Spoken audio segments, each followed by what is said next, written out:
Ekspertët e industrisë ushqimore kanë ngritur shqetësimin për rritjen e pranisë së mikroplastikës në ushqime, veçanërisht në frutat e detit. Sipas tyre, në Shqipëri, fenomeni është përkeqësuar ndjeshëm gjatë 30 viteve të fundit, kryesisht për shkak të rritjes së përdorimit të paketimit plastik, si dhe ndotjes së mjedisit. Mbetjet plastike sipas tyre që hidhen në natyrë degradojnë në grimca shumë të vogla deri në përmasa mikronike, duke u kthyer në mikroplastik që futet në zinxhirin ushqimor, thonë ekspertët. Sipas tyre, theksohet se mikroplastika tashmë është një kontaminant i përhapur, i cili depërton në organizmat e gjallësave përmes mjedisit të ndotur. Sipas ekspertëve, shumica e produkteve ushqimore sot janë të paketuara në plastik, çka rikthet edhe më tej ekspozimin.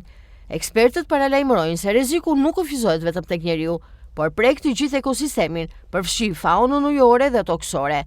Plastika futet në organizmin e kafshëve, bimëve dhe veçanërisht në gjallësat ujore, siç janë peshqit dhe molusjet, thonë ekspertët. Ata nënvizojnë se frutat e detit janë ndër produktet më të rrezikuara, pasi mjedisi ujor grumbullon sasi të mëdha mbetjesh plastike dhe nanoplastike. Përpasoj këto organizma thithin më shumë mikroplastik se çdo kategori tjetër ushqimore. Rreziku mbetet i lartë edhe kur produktet janë të freskëta, pasi grimcat e mikroplastikës depërtojnë në inde dhe qeliza.